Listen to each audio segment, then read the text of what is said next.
Oke guys, untuk video kali ini mungkin berbeda dengan video gue yang lain. Kalau video gue yang lain itu membahas soal misteri, fakta, creepypasta, atau teori, mungkin untuk video kali ini gue bakalan nge-share soal survival tips. Yap, terkesan berbeda namun kita harus mencoba sesuatu yang baru. Dan di sini gue juga bakal nge-sharing tips-tips yang dari pro player ya guys, jadi bukan tips yang asal-asalan.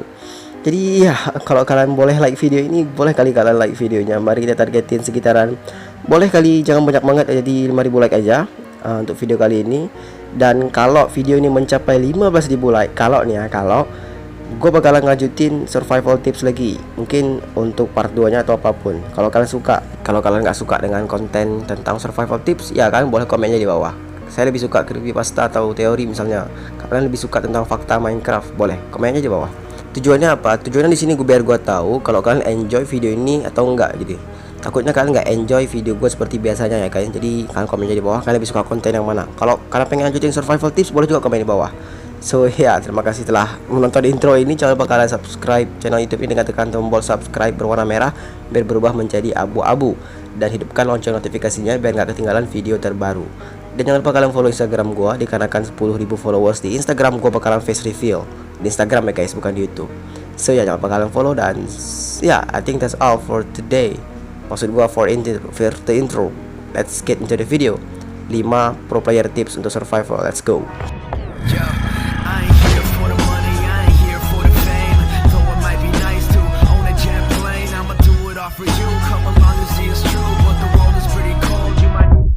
Nah, yang pertama ini optional, boleh enggak, boleh iya, yaitu seed. Menentukan seed yang bagus itu merupakan salah satu aspek penting untuk survival mode. Kalian mendapatkan seed dari Minecraft sendiri, yaitu kalian cari aja seed picker, atau kalian dapat mendapatkan seed yang bagus dengan cara cari di internet atau cari di YouTube. Ya, mendapatkan seed yang bagus itu bagus banget untuk Minecraft survival kalian. Akan tapi di sini kalau kalian memang mau random seed gak apa-apa. Ini semua terserah dengan kalian. Akan tapi gue saranin kalian pakai seed yang udah kalian prepare atau ya set seed. Jadi di sini kalian tahu tempat yang bagus untuk building, kalian tahu tempat yang bagus untuk mining atau apapun. Bahkan kalian bisa menggunakan looping world generation atau kondisi di mana world itu terulang secara terus-menerus. Itu semua udah gue jelasin di video ini. Nah, di sini resource dan wujud dari world tersebut bakalan terulang. Dan itu bakalan memberikan keuntungan bagi kalian. Walaupun agak terdengar curang, namun apa yang nggak boleh? Kalau itu nggak nge-break achievementnya itu nggak apa-apa guys. So ya, ini cuma optional, jadi nggak perlu kalian pakai kok. Nah, tips yang pertama ialah pertama-tama kalian harus mencari village. Gunanya apa? Di village terdapat banyak banget resource. Di blacksmith kalian dapat mendapatkan banyak hal, dapat mendapatkan gold, iron, atau mungkin ya makanan-makanan. Dan di sini di village juga terdapat villager, yang dimana kalian bisa nge-trade. Villager hanya terdapat di dalam sebuah village. Jadi kalau di luar village, villager itu nggak ada guys. Nggak ada yang namanya villager yang jalan-jalan selain sampah itu. Nah, setelah kalian mendapatkan village, tempatilah village tersebut atau buatlah rumah di sekitar village tersebut. Dan di sini lindungilah village sebisa kalian. Kenapa? Dikarenakan jika kalian telah nge-trade dari villager, maka villager akan naik level. Semakin tinggi level villagernya, maka semakin worth it atau semakin bagus barang yang ia jual. Dan di sini tentunya kalian nggak mau kehilangan villager dengan level tertinggi. Apalagi librarian, mungkin dia akan memberikan kalian mending hanya dalam beberapa emerald. Jadi kalian nggak mau kehilangan librarian dengan level segitu. Jadi lindungilah village dari serangan zombie atau zombie sites. Atau jika kalian memiliki bad omen, jauhilah village atau minumlah susu biar kalian nggak diserang village ya guys. Dikarenakan village ini tempat yang berharga walaupun sering banget dijumpai di Minecraft. Dan ya, berhati-hatilah dengan serangan zombie dikarenakan itu tanpa diundang guys zombinya. Sementara kalau raid itu terjadi kalau kalian memang ngaco sendiri. So ya, itulah tips pertama dari gua. Mungkin ini agak sedikit basic tapi ini berguna banget. Dikarenakan villager merupakan salah satu mob yang paling berguna di Minecraft. Apalagi kalau bukan untuk trading ya guys. Yang kedua ialah penyimpanan barang atau tempat untuk menyimpan barang. Di sini salah satu tempat untuk menyimpan barang ya, apalagi kalau bukan chest. Namun di sini selama ini yang kalian lakukan itu salah. Ya, gue tahu chest itu merupakan tempat penyimpanan yang paling gampang. Namun di sini gue ada cara lain dan alternatif lain yang lebih worth it dan lebih bagus. Di sini kalau kalian menggunakan chest, kalau ada blok yang berada di atas chest atau blok yang menghalangi untuk terbukanya chest, maka chest nggak bakalan terbuka.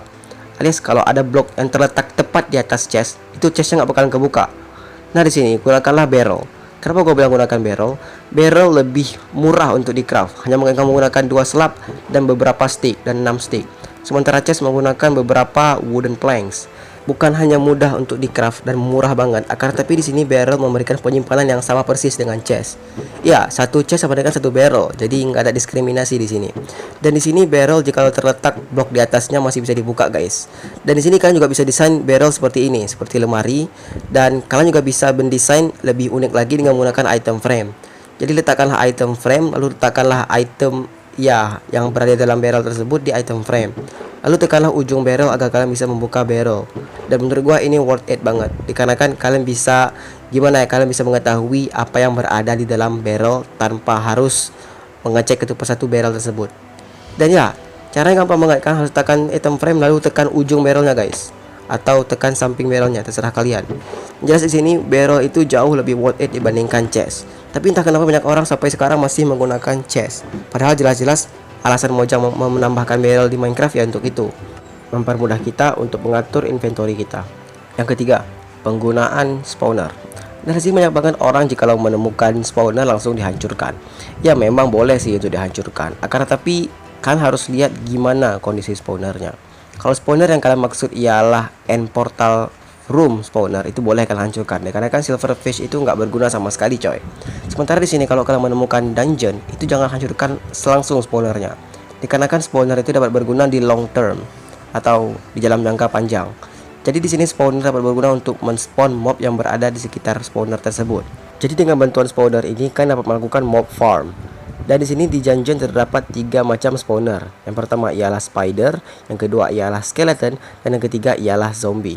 Mungkin di sini kalian berpikir dengan menghancurkan spawner menggunakan shield touch kalian bakalan mendapatkan spawnernya. Memang iya, kalian mendapatkan spawnernya, namun kalian nggak bakalan mendapatkan spawn egg-nya. Jadi di sini spawner itu cuma untuk pajangan doang, kecuali kalian pergi ke mode kreatif lalu meletakkan spawn egg-nya, itu baru bisa guys. Di sini dengan bantuan spawner kalian dapat mendapatkan berbagai hal. Seperti contoh, jikalau kalian mendapatkan spider spawner, kalian akan mendapatkan spider eye yang berfungsi untuk membuat mundane potion dan berfungsi untuk mendapatkan potion efek poison. Untuk skelly atau skeleton, kalian bakalan mendapatkan drop yaitu tulang, dan satu lagi ialah arrow atau anak panah. Ya tentu saja arrow itu penting banget guys untuk hunting di Minecraft. Jadi menurut gue yang paling penting di antara 3 ini ialah skeleton. Sedangkan zombie akan memberikan kalian rotten flesh yang berfungsi untuk mentame wolf dan lain-lain. Intinya jika kalian melihat spawner dengan spider, skeleton atau zombie, kalian jangan hancurkan dulu. Kalian pikir dengan jangka panjang dan fungsi mereka untuk kedepannya apa. Kalau memang kalian nggak butuh sama sekali ya terserah kalian. Tapi di sini gua rekomendasiin jangan dulu. Kalian biarkan aja mereka di situ, ambil loot yang ada di dungeonnya, lalu udah keluar aja. Dan kalau kalian udah butuh spawner itu, maka baru kalian pergi ke situ kembali. Next ialah protection. Lebih tepatnya protection kepada rumah kalian. Nah di sini banyak banget orang-orang yang main survival lalu membangun rumah namun membiarkan rumahnya begitu saja. Protection itu penting. Namun di sini protectionnya itu dapat berupa protection pasif, yang dimana kalian nggak perlu berada di situ untuk mendapatkan protectionnya. Caranya kalau gimana? Caranya gampang banget, kalian tinggal meletakkan magma block lalu diiringi dengan lava. Jadi di sini zombinya itu bakalan atau makhluk yang lain itu bakalan terbakar dan tewas. Tapi hati-hati, jangan letakkan pertahanan ini di dekat rumah kalian yang kayu ya guys, dikarenakan ada kemungkinan rumah kalian bakalan terbakar dan itu nggak bagus banget. Intinya jangan dekatkan terlalu dekat dengan rumah kalian. Kalau di sini gue cuma contoh doang. Jadi ya jangan ditiru apa yang gue lakuin. Ini terlalu dekat guys. Kalian bisa lakukan dengan jarak yang jauh supaya zombie-zombie ini nggak berada di dekat rumah kalian. Dan kalian bisa tidur dengan tenang di saat malam. Jadi nggak akan ada zombie nearby atau monster nearby. Santai. Dan menurutku protection ini bukan hanya ini, tapi masih banyak banget. Tinggal cari aja di YouTube protection for survival in Minecraft. Intinya kayak gitulah. Penting protection ini penting banget untuk survival kalian. Kecuali di sini kalian memang barbar orangnya guys. Kalau kalian barbar ya terserah kalian. Nah, ini yang terakhir atau yang kelima. Ini soal gathering resource atau mengambil sumber daya. Nah, di sini banyak banget orang yang mengambil sumber daya itu di sekitar dia atau di rumah-rumah dia atau di area dia lah intinya. Nah, di sini menurut gua itu kurang efektif dan efisien. Kenapa? Jikalau kalian mengambil resource misalnya di dekat rumah kalian, maka gimana ya, pohon kalian itu bakalan tumbang dan ya bakalan gak enak banget dilihat kalau cuman ada daun tapi pohonnya nggak ada. Yang jelas nggak estetik di mata kita. Terlebih lagi jika kalian udah mining cukup dalam di area kalian dan tidak ada lagi area yang cocok untuk mining, maka kalian bakalan nge-stuck di situ. Dan di sini gue nggak rekomen kalian untuk pergi jauh-jauh mencari cave lain, dikarenakan itu hanya membuang waktu kalian untuk kembali lagi ke tempat atau ke rumah kalian. Caranya gimana? Caranya gampang banget. Kalian tinggal buat nether portal di dekat rumah kalian atau samping rumah kalian. Lalu di sini kalian pergi ke nether ke tempat yang kalian inginkan. Gue saranin lurus ya biar kalian nggak tersesat nantinya. Kalian pergi sejauh mungkin. Kenapa gue bilang kan harus ke nether? Dikarenakan satu blok di nether sama dengan 8 blok di overworld. Jadi di sini kalian nggak perlu travel jauh-jauh di overworld untuk mendapatkan tempat yang baru untuk gather resource atau mendapatkan sumber daya. Sementara di sini kalian bisa pergi ke nether, lalu pergi jauh-jauh di nether, maka kalian bakalan traveling ratusan bahkan ribuan blok di Minecraft, di overworld lebih tepatnya, hanya dalam beberapa menit. Ya, 8 dibanding 1 itu worth it banget guys. Jadi di sini kalian bisa pergi ke nether, lalu buat portal baru untuk pergi ke overworld, dan jangan lupakan soal lodestone dan kompas. Guna lodestone dan kompas ialah untuk memberitahu daerah nether portal yang kalian buat di nether. Jadi di sini kalian nggak bakalan kesasar, dan kalau kalian kesasar kalian tahu di mana lokasi nether portal yang kalian buat. Buatlah di dua lokasi seperti ini. Yang pertama ya di lokasi tempat untuk kalian gather resource, dan yang kedua ialah lokasi di rumah kalian atau nether portal di dekat rumah kalian. Dan boom, kalian bakalan mendapatkan resource jauh banget, bahkan sampai ratusan bahkan ribuan blok di overworld tanpa perlu pergi jauh-jauh guys. Ya gue tahu ini agak ribet, dan ini khusus untuk orang-orang yang udah bermain Minecraft dalam waktu yang lama. Jadi bagi kalian yang masih baru ya nggak perlu lakukan ini guys, dikarenakan ini itu untuk long term atau jangka panjang. Dan jangan lupa lindungi lodestone kalian menggunakan obsidian, dikarenakan kalau ada sesuatu yang terjadi, misalkan gas melempar bolanya dan lodestone-nya hancur, itu nggak bagus banget. Jadi lindungi dengan obsidian, dikarenakan kita nggak mau tempat kita pulang itu atau arah kita pulang bakalan hilang. Dikarenakan kompas biasa nggak bakalan work di nether, jadi kita harus membutuhkan lodestone. So yeah, I think that's all tips for today. So ya guys, itulah dia tips survival dari pro player dan dari gua juga beberapa. Jangan lupa kalian subscribe dikarenakan membuat video ini menarik banget. Gua suka banget membuat video tentang survival, dan kalau kalian suka jangan lupa di like videonya. Seperti yang gua katakan, 15.000 like gua bakalan lanjut. Kalau kalian nggak mau ya ngapain gua lanjut ya guys, kayak kalau kalian nggak interested ngapain gua lanjutin hal yang nggak kalian interested gitu loh. So ya jangan lupa kalian like kalau kalian suka, dan subscribe channel YouTube gua biar support gua.